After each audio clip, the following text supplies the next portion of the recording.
Bismillahirrahmanirrahim. Assalamualaikum warahmatullahi wabarakatuh. Perkenalkan, saya Arinda Dirmala, mahasiswa semester 3 Magister Pendidikan Dasar Universitas Terbuka Jakarta. Pada kesempatan kali ini, saya akan menyampaikan tugas diskusi sesi ke-6, mata kuliah studi komparatif pendidikan dasar di berbagai negara, dengan topik kesetaraan gender dalam pendidikan. Sebelumnya kita harus mengetahui terlebih dahulu perbedaan jenis kelamin dengan gender. Menurut Oakley, jenis kelamin atau seks adalah suatu keadaan yang terkait pada biologi, yaitu perempuan dan laki-laki, sedangkan gender itu bernuansa psikologis dan kultural, yaitu feminim dan maskulin yang ada pada diri seseorang. Sebagai seorang guru di sekolah dasar, bagaimana strategi dan cara konkret yang bisa dilakukan dalam mengatasi isu gender dalam lingkungan pendidikan tersebut? Yang pertama yaitu dengan guru melakukan refleksi dan peningkatan kompetensi. Tujuannya supaya guru bisa menyadari bias dari gender itu sendiri. Misalnya anak perempuan itu harus tenang, anak laki-laki harus melakukan pekerjaan-pekerjaan yang berat. Selanjutnya mempelajari tentang pedagogis responsif gender, misalnya metode pembelajaran dengan kesetaraan gender dan mendorong lingkungan sekolah untuk mendukung inklusi gender. Yang kedua strateginya yaitu merancang pembelajaran dan bahan ajar yang inklusif gender dengan memastikan bahan ajar, tugas, alat pembelajaran, kelompok kerja, dan kriteria penilaian yang tidak memuat stereotip gender.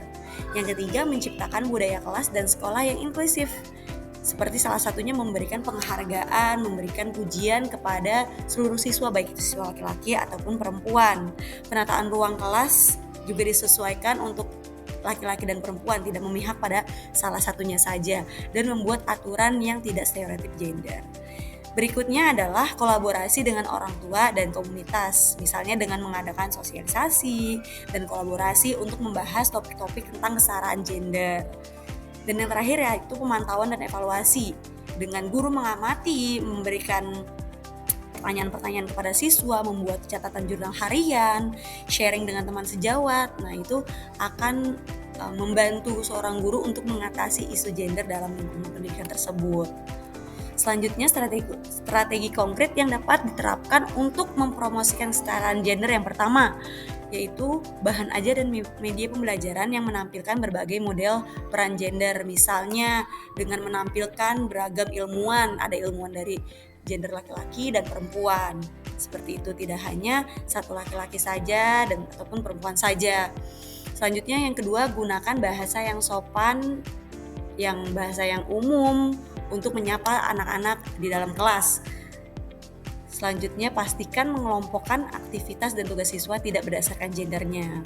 Dalam membuat suatu kelompok, guru mengusahakan untuk melakukan pengelompokan sesuai dengan kondisi kelasnya, tidak laki-laki saja, tidak perempuan saja. Jika memang di kelas tersebut ada laki-laki dan perempuan, kelompok bisa dibuat seperti menggabungkan laki-laki dengan perempuan.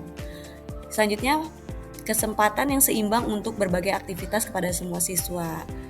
Tidak ada laki-laki yang harus menjadi pemimpin terus, tapi perempuan boleh diberikan kesempatan untuk menjadi pemimpin.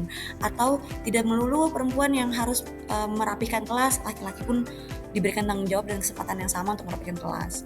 Yang selanjutnya adalah melibatkan orang tua dan komunitas sekolah dalam diskusi nilai kesetaraan, agar pandangan dari orang tua dengan guru itu bisa sama. Seperti itu. Yang terakhir itu memastikan bahwa nilai di rumah dan di sekolah saling mendukung.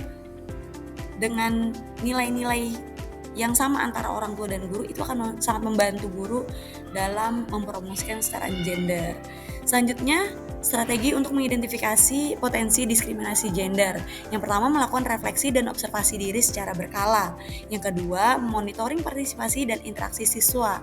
Ketika pembelajaran di kelas maupun di luar kelas, guru wajib melakukan monitoring partisipasi dan interaksi siswa sehingga tidak ada perbedaan atau diskriminasi gender. Yang selanjutnya, teliti bahan ajar, poster, gambar di kelas serta aktivitas pembelajaran sehingga tidak ada yang lebih dominan antara laki-laki atau perempuan.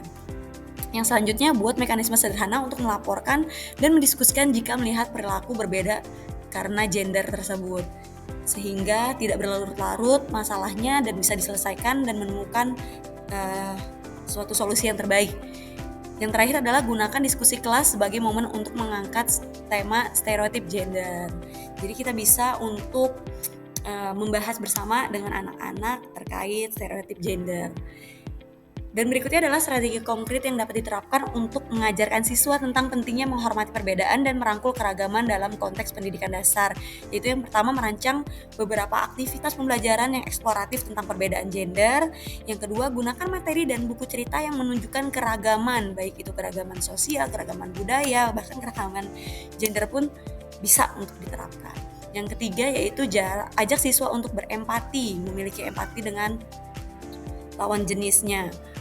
Yang selanjutnya, buat aturan kelas dan budaya sekolah yang menghargai perbedaan. Selanjutnya, ada pula tantangan dan cara mengatasi tantangan tersebut dalam mengimplementasikan pendekatan-pendekatan tersebut. Tantangan yang pertama yaitu norma budaya dan stereotip gender yang mengakar. Jadi masih terbawa dengan pembiasaan, dengan pandangan-pandangan sebelumnya. Itu merupakan suatu tantangan yang cukup berat. Yang kedua, kurangnya pelatihan, pemahaman, dan sumber daya guru. Dengan kurangnya pelatihan, maka guru akan terasa sulit untuk mengaplikasikan, mengimplementasikannya. Yang ketiga yaitu bahan ajar, kurikulum, dan fasilitas yang belum mendukung. Yang keempat, resistensi dari orang tua, komunitas, atau institusi sekolah. Dan yang terakhir, beban kerja guru dan keterbatasan waktu yang mungkin itu menjadi suatu tantangan juga untuk seorang guru. Nah, lalu bagaimana cara mengatasinya? Yang pertama, bisa mengatasi dengan mengembangkan pengetahuan dan kapasitas diri, dengan mengikuti berbagai pelatihan, dengan membuka diskusi dengan teman sejawat. Selanjutnya, meningkatkan produk dan fasilitas pembelajaran. Sebagai seorang guru, jangan pernah lelah untuk terus meningkatkan produk-produk yang akan kita berikan kepada siswa-siswa kita, sehingga pembelajaran itu bisa jauh lebih bermakna untuk anak-anak. Yang ketiga yaitu mengajak dan melibatkan orang tua dan komunitas. Yang keempat, memulai dengan langkah kecil dan evaluasi rutin. Untuk menghadapi tantangan tersebut, tentunya kita tidak bisa langsung melangkah ke langkah yang lebih besar. Nah, kita memulai dengan langkah-langkah kecil untuk mengimplementasikan kesetaraan gender dalam pendidikan yang kita laksanakan di kelas. Dengan langkah-langkah kecil tersebut, kita dapat mengevaluasinya secara rutin dan memperbaikinya sehingga lebih efektif. Berikutnya, mengatasi resistensi dengan komunikasi dan bukti. Dengan komunikasi dan bukti itu bisa jauh lebih tepat dalam mengatasi resistensi tersebut. Yang terakhir adalah penyusunan prioritas sesuai kapasitas. Kita menyusun terlebih dahulu tentang langkah-langkah yang akan kita lakukan. Seperti itu. Dari presentasi yang telah saya sampaikan tadi, maka saya dapat simpulkan bahwa seorang guru menjadi ujung tombak implementasi dalam mengatasi isu gender dalam lingkungan pendidikan.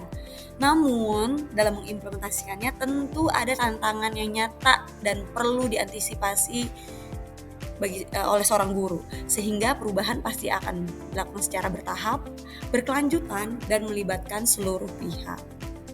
Nah, jika seorang guru dalam sekolah dasar secara aktif dan sadar menerapkan pendekatan inklusi gender melalui refleksi, strategi konkret, penyesuaian lingkungan belajar, kolaborasi dengan orang tua dan komunitas, maka akan terbuka peluang yang sangat besar bagi seluruh siswa untuk berkembang secara optimal tanpa terhambat oleh jenis kelamin atau stereotip. Langkah-langkah ini adalah investasi penting untuk terciptanya pendidikan yang tidak hanya adil, tetapi juga efektif dan relevan bagi masa depan seluruh siswa.